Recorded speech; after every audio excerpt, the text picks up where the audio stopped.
नमस्कार, स्वागत है आपका। गौरव शुक्ला मैं हूं आपके साथ और इस बुलेटिन का आगाज हम करेंगे चंडीगढ़ से। चंडीगढ़ की बापूधाम कॉलोनी से। यहां से लगातार मामले सामने आ रहे हैं और संख्या 130 के करीब पहुंच चुकी है। लेकिन इस सब के बीच जो सबसे पहला पॉजिटिव केस था वो ठीक हो चुका है। वो सबसे पहला शख्स जिसको कोरोना बापूधाम कॉलोनी में हुआ था, अब उसकी रिपोर्ट नेगेटिव आई और उसने बात की है न्यूज़ 18 के साथ। पहली बार कैमरे पर बापूधाम का पहला कोरोना मरीज, चंडीगढ़ के बापूधाम का पहला कोरोना मरीज ठीक हो चुका है। कोरोना मरीज नरेंद्र को कोविड वार्ड से डिस्चार्ज कर दिया गया है। नरेंद्र पर लगे थे लॉकडाउन में पार्टी करने के आरोप। न्यूज़ 18 पर नरेंद्र ने बताया कोरोना पार्टी का पूरा सच और कहा कि पार्टी करने के आरोप बिल्कुल बेबुनियाद हैं। पूरी तरह से गलत बताते हुए नरेंद्र इन आरोपों को नजर आ रहा है। नरेंद्र की तरफ से दावा किया गया है कि पार्टी नहीं थी, परिवार और 2 दोस्त सहित कुल 11 लोग थे। अगर 100 लोगों को बुलाया होता तो पुलिस को खबर होती। कोरोना से बड़ी सीख लेकर जा रहा हूं, नरेंद्र यह भी कहता हुआ नजर आ रहा है। लोगों को सोशल डिस्टेंसिंग रखनी चाहिए। तो बापूधाम कॉलोनी सबसे बड़ा हॉटस्पॉट इस समय अगर बात करें चंडीगढ़ का बना हुआ 130 के करीब मामले सामने आ चुके हैं और लगातार चेन टूटने का नाम नहीं ले रही। लगातार मामले सामने आते जा रहे हैं। लेकिन इस बीच सवाल यही है कि क्या एक पार्टी की वजह से वहां पर इतने ज्यादा केसेस आ गए?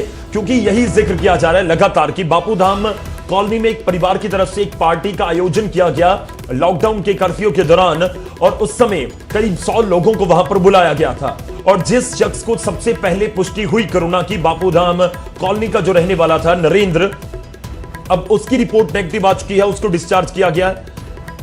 और आपको बता दें कि वो इन दावों को खारिज कर रहा है। वो बोल रहा है कि आरोप सरासर गलत हैं। केवल 11 लोग थे उस पार्टी में, पार्टी नहीं थी, परिवार के लोग इकट्ठे हुए थे और केवल 11 लोग थे। खास बातचीत की है न्यूज़ 18 के साथ नरेंद्र ने, हमारे सहयोगी ने खास बातचीत की है। सुनवाते हैं आपको उमेश शर्मा के साथ बातचीत में क्या कुछ बोला है बापूधाम कॉलोनी का सबसे पहला कोरोना पॉजिटिव जो अब ठीक हो चुका है। जब कोविड वार्ड में गया था, एक चेहरा सामने आया था। ये हैं बापूधाम के नरेंद्र, ठीक होकर वापस जा रहे हैं और सबसे खुशी की बात है कि जब कोई पेशेंट यहाँ से ठीक होकर जाता है। नरेंद्र, आप आज ठीक होकर जा रहे हैं और वो दौर कैसा आपने देखा? बिल्कुल सही था सर, ये घबराने वाली बात नहीं है कोई। इसमें लोगों को खुद बाहर आके चेकअप कराना चाहिए। इतनी खतरनाक बीमारी नहीं है, तो लोगों को खुद बाहर आके चेकअप कराना चाहिए। चेकअप कराना चाहिए, बिल्कुल सर। लेकिन कहीं ना कहीं आपको लगा कि आपने जो पार्टी हुई आपको उस टाइम पे, क्योंकि आप खुद हेल्थ वर्कर रहे हैं, कोई गलती का एहसास लगता है कि यार ये गलती हुई है, मेरे कोई पार्टी नहीं की। अच्छा, ये सर मेरे पे आरोप है। ये पुलिस वालों को खुद भी तो पता होना चाहिए। अगर पार्टी होती तो मटेरियल भी रिसीव होता उसमें। और मेरे सर देखोगे छत, अब मैं कितना बताऊँ आपको, ये इतना गोल धारा है ये सर, इतनी बड़ी छत है, इस पे 123 बंदे आ जाएंगे। आप खुद बताओ कितने के बंदे थे आपके घर के परिवार? मेरे घर के फैमिली मेंबर थे सिर्फ 8 मेरी फैमिली के मेंबर थे, 2 मेरे 2 यार दोस्त थे और एक फ्रेंड था बस। बट आपको लगता था कि क्योंकि सोशल डिस्टेंसिंग की बात चल रही थी कि थोड़ा अवॉइड किया जा सकता? वो मुझे पता है सर, गैप दे के बैठे हुए थे सर। अच्छा, कम से 5-5, 6-6 फुट का गैप था। तो सर ये अफवाह फैलाई है किसी ने, मैंने कोई पार्टी नहीं की। अच्छा, तो सर इसका सबूत भी है, मेरे अखबार में आ चुका है कि कोई पार्टी नहीं होती है। और डॉक्टर एन के गोयल उन्होंने ही इस बात की पुष्टि की है और डीएसपी चरण सिंह है जो, उन्होंने भी इस चीज़ को बोल दिया है कि इसकी बात कोई पार्टी नहीं हुई है। सिर्फ 10 से 15 लोग? सर सिर्फ 11 लोग थे, 8 में मेरी फैमिली मेम्बर। और ये भी कहा गया कोई हुक्का भी आया वहाँ पे? सर कुछ नहीं हुआ ऐसा। सर ये तो उन्हें पता कर बोलना पूछना चाहिए ना पेशेंट से जिसके घर पे आरोप लगाया है। अब मैं हॉस्पिटल में एडमिट था, अब पीछे से कोई क्या स्टेटमेंट दे रहा मुझे तो नहीं पता। मेरे मोहल्ले पड़ोस में किसी ने कोई स्टेटमेंट नहीं दी, ये अपनी तरफ से ही पता चला। अच्छा, क्या लगा आपको जिस तरह से आप पे एलिगेशन लगाए गए कि आप एक पहले बने उसके बाद पूरी चेन बन गई? सर मेरे किसी से कोई रिलेशन नहीं था, जो मेरी चेन में थे वो मेरे घर के थे बस। और मैं सर, रही बात पार्टी की, 17 तारीख को मैं ऑन ड्यूटी पे था, सुबह 8 बजे से 2 बजे तक। अब बताओ उस बीच में किसने रेजिमेंट कर लिया? नेचुरली आपका कहना है कि आप पार्टी नहीं थी? नहीं सर, मैं ड्यूटी पे था उस टाइम। अच्छा, लेकिन एक सीख जरूर मिली हम सभी को, आप लोगों को भी, कि कैसे इस चीज़ को आपने कहा कि टेस्ट कराना चाहिए, चेकअप आना चाहिए, सोशल डिस्टेंसिंग होनी चाहिए, स्लम एरिया है। सर ये लोगों को डर है बस, ये और कुछ नहीं है। तो लोगों को खुद चेकअप कराना चाहिए सब कुछ बाहर आके, इतने घबराने वाली बीमारी नहीं है। साथ ही अपील भी आप बताएंगे घर पे अपने परिवार को कि आप किस तरह से इसको टैकल करना है? बिल्कुल सर। क्या सीख लेकर जा रहे हैं यहाँ से? सर अच्छी है यहाँ, अच्छी देख रही कोई है, कोई परेशानी नहीं, कोई प्रॉब्लम नहीं। बापूधाम एक पूरा हब बन चुकी है, क्या कहना ये चाहेंगे? सर वैसी है, सर एक बात हो, सारी जगह मेरे रिलेशन में तो नहीं है। अब निकल रहे हैं सर, भीड़ भड़ाके वाला एरिया है, आपको पता ही है। तकरीबन 90% बंदे मंडी में काम करने वाले बंदे हैं। चलिए, आपको सीख मिली और आपने बाकी लोगों को भी प्रेरित करें। बिल्कुल सर। तो ये थे जो पेशेंट बापू धाम के नरेंद्र। जब हम कोविड वार्ड में गए तब ये चेहरा सामने था, आज ठीक होकर निकले हैं और कहा है कि कोई पार्टी नहीं की थी, कुछ एक 10-11 लोग फैमिली के थे और उन पर जो एलिगेशन थे कि बापू धाम इनसे चेन बनी, वो गलत है। परिवार के लोग जरूर संपर्क में आए थे। साथ ही कहा कि एक सीख लेकर भी यहाँ से जा रहा हूँ और लोगों को भी बताऊँगा कि घबराने की जरूरत नहीं, सोशल डिस्टेंसिंग जरूर रखें। तो कहीं ना कहीं वो चेहरा, बापू धाम में 130 से ज़्यादा केस सामने आ चुके हैं और कहा यह जा रहा था कि एक जो पार्टी हुई उसका खामियाजा भुगतना पड़ा, लेकिन साफ आरोपों को नकारा है नरेंद्र ने। सबसे अहम बात है कि चलो इंसान है, अगर कुछ गलती हुई भी है तो वो आगे ना बढ़े और एक सीख लेकर कोविड वार्ड से आज छुट्टी होकर जा रही है। वीडियो जर्नलिस्ट सुखजिंदर सिंह के साथ उमेश शर्मा, न्यूज़ 18 चंडीगढ़। तो ये लाजमी तौर पर एक बड़ी सीख लेकर वो यहां से जा रहे हैं। कोरोना के पहले मरीज बापू धाम कॉलोनी में, और उसके बीच ये भी दावा कर रहे हैं कि वहां पर पार्टी हमने नहीं की, केवल 10-11 लोग ही परिवार के मौजूद थे। आगे बढ़ते हैं और अब बात होगी गुरदासपुर की, पठानकोट की। गुरदासपुर के सांसद सनी देओल की। सनी देओल एक बार फिर गुमशुदा हैं। उनकी गुमशुदगी के पोस्टर लगा दिए गए हैं यूथ कांग्रेस की ओर से, और आरोप तो यह भी है कि इस कोरोना के काल में, इस मुश्किल की घड़ी में भी उन्होंने अपने हलके के लोगों का हाल नहीं जाना।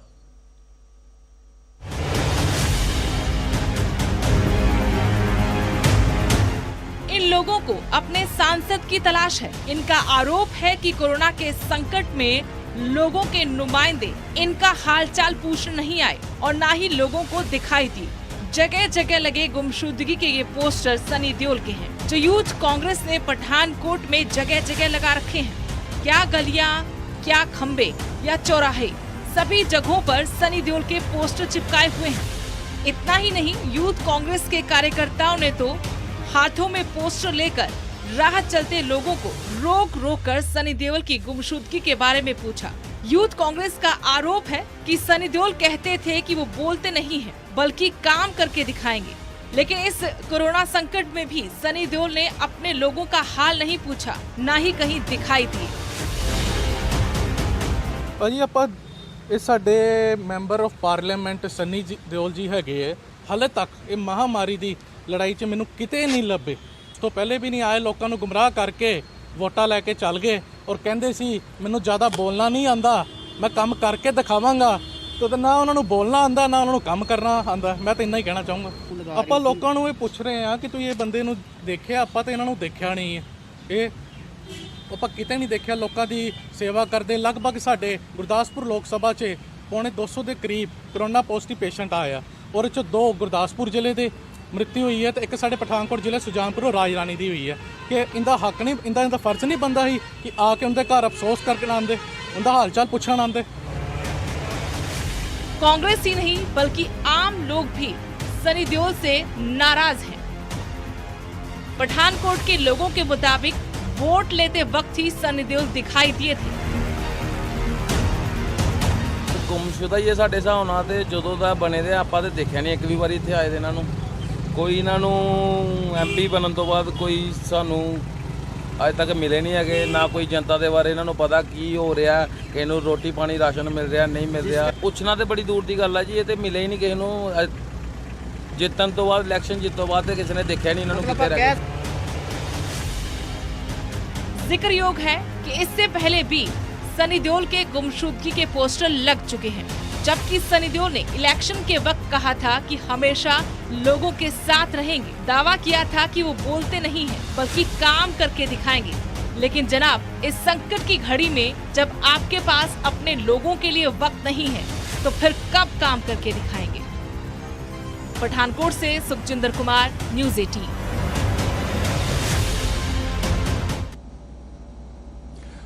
तो सनी देओल ने बड़ी जीत हासिल की थी। गुरदासपुर में सुनील जाखड़ को मात दी थी, कांग्रेस का एक बड़ा चेहरा सुनील जाखड़। इस बीच आगे बढ़ते हैं और अब बात होगी हरियाणा की। हरियाणा में सरकार ने लॉकडाउन 4 में हरियाणा वासियों को बहुत सारी रियायतें दी हैं। 100% तक उद्योग खोलने की इजाजत दे दी गई है और साथ ही सरकार ने अब यह भी तय किया है कि दूसरे राज्यों से भी बसें उनसे भी चल पाएंगी। क्या कुछ रियायतें हैं, इस रिपोर्ट के जरिए देखिए।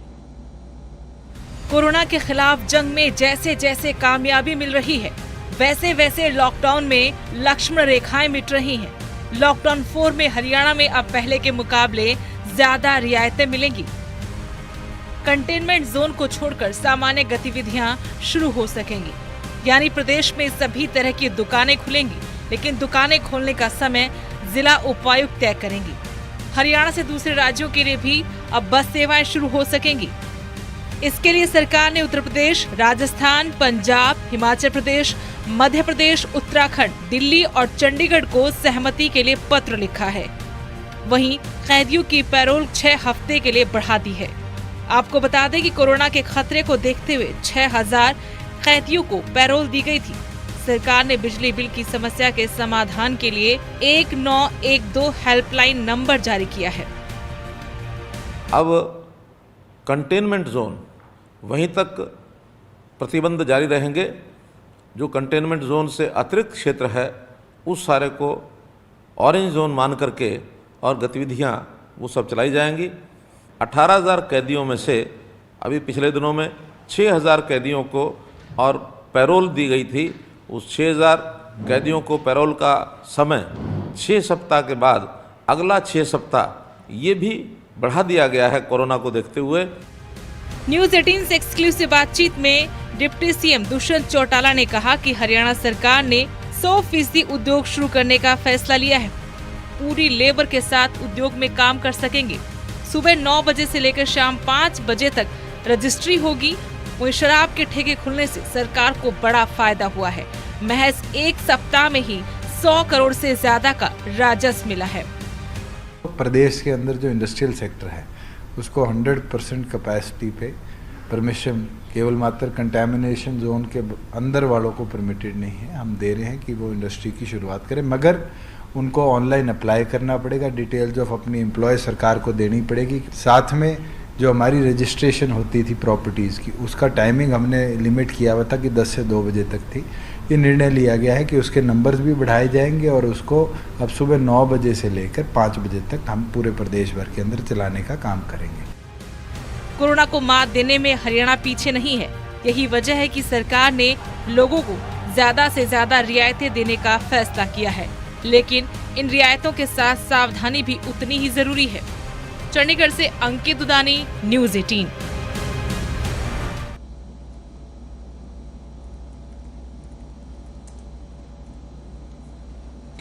चलिए आगे बढ़ते हैं और अब एक बड़ी खबर आ रही है गुरुग्राम से, उसका रुख करेंगे। गुरुग्राम में एक बार फिर से मामले सामने आने की रफ्तार बढ़ती हुई नजर आ रही है और पूरे हरियाणा का हम जिक्र करें तो यहां पर केसेस की गिनती बढ़ती हुई लॉकडाउन 4 में पूरा देश पहुंच चुका है और इस बीच रियायतों का लगातार जिक्र हो रहा है, लेकिन इस बीच बढ़ते हुए मामले चिंता को बढ़ाने वाले हैं। जी हां, इस समय बड़ी खबर आपको बता रहे हैं जो गुरुग्राम से निकलकर सामने आई और साइबर सिटी ने फिर से हरियाणा की परेशानी को बढ़ा दिया है। फरीदाबाद के बाद अब गुरुग्राम में भी कोरोना का विस्फोट आप कह सकते हैं। गुरुग्राम में 9 नए केस सामने आए हैं। अब तक 220 पॉजिटिव मामले सामने आ चुके हैं और 102 एक्टिव मामले हैं। केवल गुरुग्राम का हम जिक्र कर रहे हैं। गुरुग्राम में 102 एक्टिव मामले हैं कोरोना के, जबकि 118 मरीज अभी तक ठीक भी हो चुके हैं। फरीदाबाद से भी 9 नए मामले सामने आए थे। 4 पुलिसकर्मी और 3 साल की एक लड़की कोरोना संक्रमित पाई गई थी। तो ये पूरे हम आपको आंकड़े पहुंचा रहे हैं और कहीं ना कहीं गुरुग्राम, फरीदाबाद हरियाणा के प्रशासन के स्वास्थ्य विभाग की मुश्किलों में इजाफा करते हुए।